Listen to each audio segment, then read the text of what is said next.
Il y a des moments où le voile se déchire net. Où tu comprends soudain que ce n'est plus toi qui cherches Dieu, mais que c'est lui qui te cherche, qui te traque, qui te localise au milieu de la foule. Élu, tu n'es pas ici par hasard. Cette vidéo n'est pas apparue dans ton feed par erreur. Le Saint-Esprit t'a marqué d'un sceau invisible aujourd'hui, et il te dit clairement. Élu, il est temps de te souvenir. Il est temps de te relever. Il est temps de redevenir une menace pour les ténèbres. Sur Fontaine des élus, nous ne venons pas pour distraire, pour faire rire ou pour passer le temps. Nous venons pour réveiller les endormis, pour restaurer les brisés, pour réaligner les égarés. Si tu ressens déjà cette chaleur qui monte dans ta poitrine, si tes yeux se mouillent sans que tu saches pourquoi, alors reste jusqu'à la dernière seconde. Et surtout, abonne-toi immédiatement à Fontaine des élus et active la cloche. Parce que les messages qui arrivent dans les prochains jours vont être encore plus précis, encore plus incisifs, encore plus libérateurs. Si tu n'es pas abonné, tu risques de manquer la suite de ce réveil personnel qui commence exactement maintenant en toi. Le chemin de l'élu n'est pas une autoroute bitumée. C'est une montée escarpée, un passage à travers le feu, une lutte dans l'arène invisible où les coups les plus durs viennent de l'intérieur.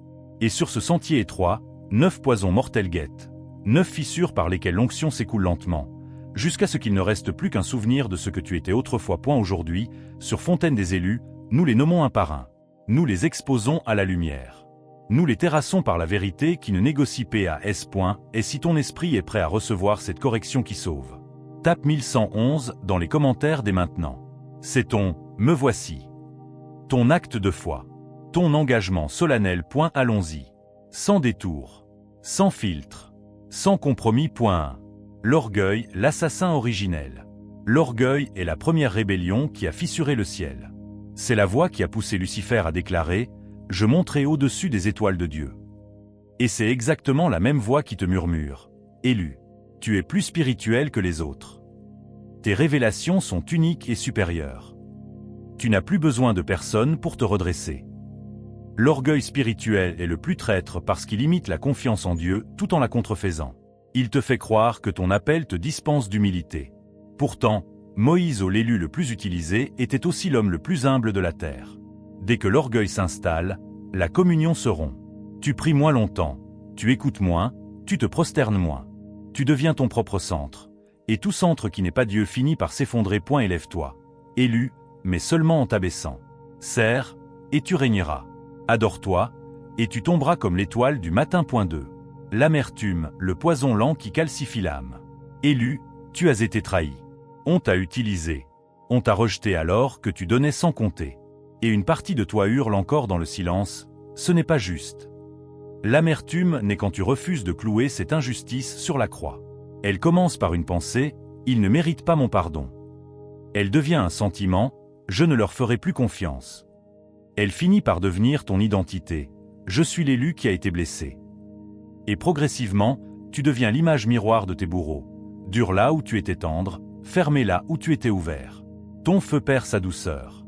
Ta parole perd son onction d'amour. Tu parles encore de Dieu, mais ton cœur est devenu une pierre froide. Jésus l'a dit sans embâge. Si vous ne pardonnez pas, votre Père ne vous pardonnera pas non plus. L'amertume n'est pas un sentiment passager. C'est une muraille qui bloque le fleuve de la grâce. Si tu veux que le feu revienne en puissance, pardonne. Libère-les. Libère-toi. Sinon, élu, tu porteras leur chaîne jusqu'à ton dernier souffle. 3. La luxure, le siphon invisible de l'onction. La luxure n'est pas une simple faiblesse de la chair. C'est une diversion énergétique colossale. Chaque regard indiscret, chaque fantasme nourri, chaque concession cachée. C'est une fuite directe dans le réservoir sacré de ton appel. David n'est pas tombé le jour où il a vu Bathsheba. Il est tombé le jour où il a continué à regarder. Il a laissé la porte ouverte. Et le feu destiné aux nations s'est consumé dans un instant interdit. Élu, ton énergie sexuelle est une force créatrice divine. Quand elle est soumise et redirigée vers la prière intense, la création, la mission, elle multiplie ton impact exponentiellement. Quand elle reste sauvage, elle te vide goutte à goutte. Maîtrise-la, ou elle te maîtrisera. Un élu sans maîtrise perd sa couronne avant même de l'avoir ceinte. 4. L'envie, le mensonge qui te fait mépriser ton propre trône. Pourquoi lui et pas moi? Cette petite phrase a fait tomber plus d'élus que toutes les persécutions réunies. L'envie te pousse à fixer le niveau de vie, les foules, les invitations, les manifestations visibles des autres. Et te fait oublier que ton appel est unique, irremplaçable, taillé sur mesure pour toi seul. Tu commences à copier leur style, leur débit, leur rythme. Et tu deviens une copie fade au lieu d'une originalité divine. Joseph n'a pas envié ses frères. Il a gardé son rêve intact. Et c'est ce qu'il a fait roi d'Égypte. Arrête de mesurer ton destin à l'aune du succès des autres. Élu. Ton kéro viendra. À condition que tu restes fidèle à ta propre semence. 5. La procrastination, la rébellion déguisée en sagesse. Tu sais ce que Dieu t'a dit. Tu l'as entendu distinctement, souvent à 3 heures du matin quand tout est calme. Mais tu attends le bon moment, plus de moyens, quand je serai prêt, sache-le. Élu. L'obéissance différée est une rébellion polie. Il existe des fenêtres kéro qui ne se rouvrent jamais. Quand l'esprit dit « maintenant », il ne dit pas « quand tu seras à l'aise ». Jonas a tergiversé, et il a fini dans les entrailles d'un poisson. Abraham a attendu 25 ans, mais il a obéi dès le premier mot. Agi, élu. Même tremblant, même imparfait, même terrifié. Dieu ne cherche pas la perfection préalable. Il cherche l'obéissance immédiate. 6. Le besoin de plaire, l'idolâtrie la plus discrète. Élu, tu n'as pas été choisi pour être populaire. Tu as été choisi pour être fidèle.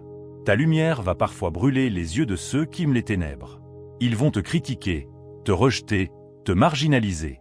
Et la pression sera énorme pour te taire, adoucir la vérité, devenir acceptable. Mais souviens-toi des mots de Jésus. Malheur à vous, quand tous les hommes diront du bien de vous.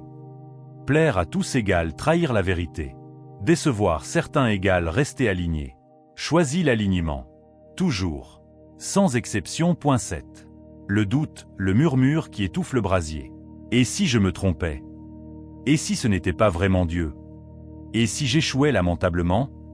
Le doute n'est pas une marque d'humilité. C'est une arme de paralysie spirituelle. La foi n'est pas l'absence totale de questions. C'est l'action malgré les questions. Pierre a marché sur les eaux, jusqu'au moment où il a regardé les vagues au lieu de fixer Jésus. Fixe ton regard sur celui qui t'a appelé, élu. Pas sur la tempête. Pas sur tes faiblesses. Pas sur les statistiques. Il est fidèle. Sois fidèle à ton tour. 8. L'isolement, la forteresse qui se transforme en tombeau. Tu te sens différent? C'est normal pour un élu. Mais différent ne signifie pas solitaire. L'ennemi adore isoler les élus. Parce que seul, tu deviens la proie facile de tes propres pensées déformées.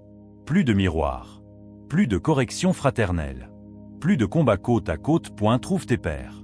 Trouve tes Aaron et tes Hur. Retire-toi pour recevoir la révélation, mais reviens pour la communion et l'alignement. L'union fait la force, même et surtout dans le spirituel. 9. Oubliez la source, le péché qui coupe la sève. Ton don n'est pas de toi. Ton charisme n'est pas de toi. Ton autorité n'est pas de toi. Dès que tu commences à dire « c'est moi qui », regarde ce que j'ai accompli. La sève divine s'arrête.